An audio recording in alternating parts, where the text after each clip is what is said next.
आज की short analysis में हम डिस्कस करेंगे राम रत्न वायर्स स्टॉक के ऊपर। दोस्तों आप लोगों को बता दूं कि ये स्टॉक अप्रैल 2024 से करेक्शन के अंदर चल रहा है। मोटा मोटी देखो तो दोस्तों इसने 3 महीने करेक्शन में बिताए और करेक्शन में भी दोस्तों इसने दोनों तरह का करेक्शन किया है। इसने प्राइस वाइज करेक्शन भी दिया है और टाइम वाइज करेक्शन भी दिया है और दोनों इक्वली टाइम लगा है। 1.5 महीने इसने प्राइस वाइज दिया और 1.5 महीने के आसपास इसने टाइम वाइज करेक्शन दिया, जहाँ पर स्टॉक साइडवे गया, एक बॉटम बनाकर एक बेस बनाकर ब्रेकआउट किया है। और फिलहाल अभी आप स्टॉक को देखो तो यहाँ पर मल्टीपल पॉजिटिव फैक्टर्स एक साथ ब्रेकआउट हुए। ये स्टॉक के अंदर दोस्तों एक strong downward sloping parallel channel थी जो एक स्ट्रॉन्ग रेजिस्टेंस का काम कर रही थी। अल्टीमेटली स्टॉक ने उसको ब्रेकआउट कर दिया। यहाँ पर करेक्शन कंप्लीट के कंफर्मेशन मिले, यहाँ पर पॉजिटिव हिडन डाइवर्शन मिला और एक बहुत बड़ी रिवर्सल चार्ट पैटर्न मिली है, जिसके तहत स्टॉक अपसाइड में 18 से 20% रिटर्न देने के लिए रेडी है। लेकिन दोस्तों इसमें कोई भी मेरी बाय सेल होल्ड रिकमेंडेशन नहीं, ये प्योरली एजुकेशन पर्पस से आप लोगों से शेयर कर रहा हूँ। फ्रेंड्स आप लोग देख सकते हो कि ये वो टॉप एरिया था जहाँ पर एक डाउनवर्ड स्लोपिंग पैरेलल चैनल बनी थी और जब तक स्टॉक ये डाउनवर्ड स्लोपिंग पैरेलल चैनल में था, इसके अंदर back to back lower lows hit होते गए। दोस्तों अगर आप देखो तो पहला लोअर लोज यहाँ हिट हुआ, सेकंड लोअर लोज यहाँ हिट हुआ, थर्ड लोअर लोज यहाँ हिट हुआ और जैसे ही दोस्तों ये downward sloping parallel channel upside में ब्रेक हुई, इससे मल्टीपल हायर हाइस को एक साथ ब्रेक करके उसके above high volume sustain closing देकर कंफर्म कर दिया करेक्शन इज कंप्लीटेड। यहाँ पर दो बड़ी चीज़ एक साथ हमें मिली दोस्तों। पहले तो इसने डाउनवर्ड स्लोपिंग पैरेलल चैनल को ब्रेक किया, जिसकी वजह से स्टॉक के अंदर जो कंटिन्यू बैक टू बैक गिरावट चल रही थी वो अल्टीमेटली वो गिरावट रुक गई। और सेकेंडली दोस्तों इसके अंदर जो कंटिन्यू सीक्वेंस बने थे लोअर लोज के, अल्टीमेटली वो स्टॉप हुए और उसके अगेंस्ट में फर्स्ट हायर हाइज रजिस्टर्ड हुआ, जिसे हमें कंफर्म हो जाता है कि स्टॉक के अंदर बॉटम लग गई। यहाँ से ट्रेंडिंग मार्केट में स्टॉक एंटर हो चुका है। और दोस्तों सेकेंडली अगर मैं आप लोगों को बताऊं तो यहाँ पर क्लियर कट हमें पॉजिटिव हिडन डाइवर्शन मिला है। अगर मैं आप लोगों को MACD डाल के दिखाऊँ और आप कंपेयर करो प्राइस एक्शन के लोअर लोज को MACD के ऑसिलेशन के साथ, तो यहाँ पर क्लियरली पॉजिटिव हिडन डाइवर्शन दिखेगा। दोस्तों अगर प्राइस एक्शन के लोअर लोज की स्विंग देखो तो वो अपसाइड में टिल्ट हुए फ्रेंड्स। वही अगर आप RSI की ऑसिलेशन देखो तो वो डाउन साइड में टिल्ट हुए और यहाँ से ब्रेकआउट होकर पॉजिटिव हिडन डाइवर्शन का कंफर्म ब्रेकआउट हो गया, जो स्टॉक के अंदर एक अपसाइड मोमेंटम पंप करेगा फ्रेंड्स। और सेकेंडली दोस्तों देख लेते हैं यहाँ पर रिवर्सल का पार्ट। तो दोस्तों यहाँ पर बेहतरीन रिवर्सल चार्ट पैटर्न मिली है दोस्तों, जिसकी एक्यूरेसी बहुत ही हाई है। वो मैं आप लोगों को बता दूँ फ्रेंड्स कि हमें जो रिवर्सल चार्ट पैटर्न मिली है वो कुछ ऐसी पैटर्न है।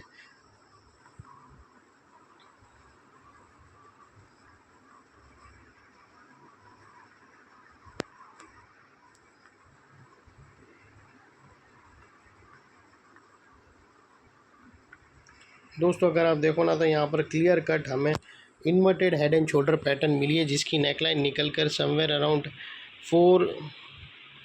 405 के आसपास निकल कर आती है दोस्तों। और ये जो इनसाइड रेंज है ये inverted head and shoulder pattern की दोस्तों, ये कोई छोटी मोटी रेंज नहीं है, ये 18 से 20% की रेंज है, जो यहाँ से ब्रेकआउट होने के बाद अनदर 18% देने के लिए रेडी है। और दोस्तों वो लिहाज से अगर आप स्टॉक का टारगेट देखो तो अभी सीधा नेक्स्ट टारगेट 510 का बनता है दोस्तों। और दोस्तों अगर आपको स्टॉप लॉस रखना हो तो यहाँ पर मल्टीपल चीज़ें दोस्तों, क्योंकि यहाँ का जो ब्रेकआउट आया है दोस्तों वो एक गैप अप कैंडल के थ्रू आया है, जिसको एक रनअवे ब्रेकआउट कैंडल बोलते हैं, जिसके वजह से दोस्तों अगर आप स्टॉप लॉस रखना हो तो यहाँ पर मल्टीपल चीज़ होती है। पहले तो आप ATR भी रख सकते हो। सेकेंडली ये जो गैप अप ब्रेकआउट कैंडल है उसके लो के नीचे भी आप क्लोजिंग बेसिस पे रख सकते हो। और दोस्तों अगर आपका टारगेट्स और अपसाइड में है तो आप लोअर स्विंग भी रख सकते हो। जनरली दोस्तों inverted head and shoulder pattern के अंदर अगर स्टॉप लॉस होता है तो राइट शोल्डर का लो होता है। तो यहाँ पर मल्टीपल ऑप्शन है दोस्तों, आप लोग यहाँ पर भी स्टॉप लॉस रख सकते हो अपने एडवाइज़र को पूछकर।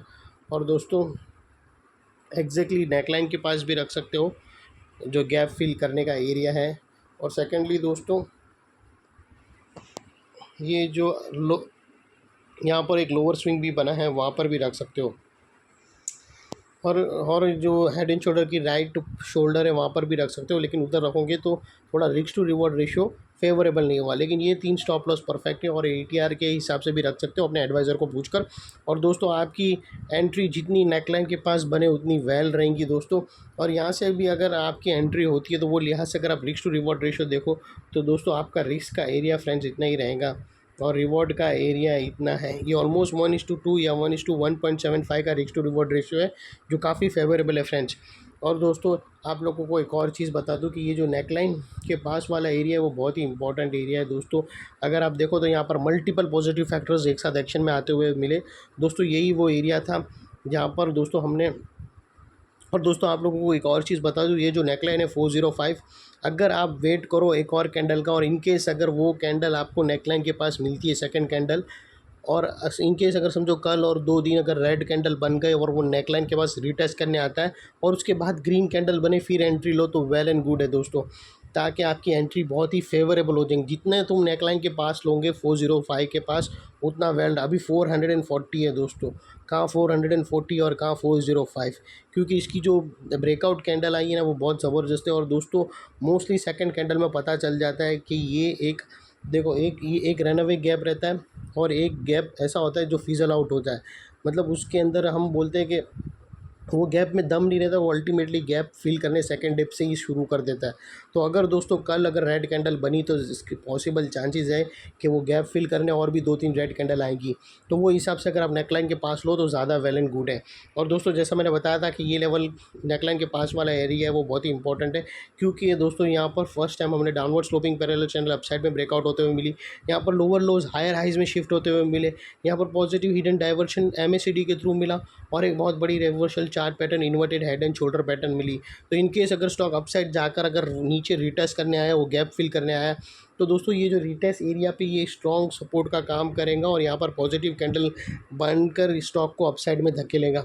और इतने बड़े स्ट्रॉन्ग सपोर्ट के नीचे हमारा स्टॉप लॉस है जो आसानी से हिट नहीं होगा, लेकिन बाय एनी चांस अगर क्लोजिंग बेसिस पे हो जाता है तो दोस्तों नो इफ़ नो बट सीधा स्टॉप लॉस देकर तुम्हें ट्रेड को क्लोज कर देना चाहिए। ये थी हमारी एनालिसिस। अच्छी लगे तो प्लीज़ मेरी चैनल को लाइक शेयर सब्सक्राइब करना और अपने फैमिली फ्रेंड्स रिलेटिव को ज़रूर शेयर करना। Thank you.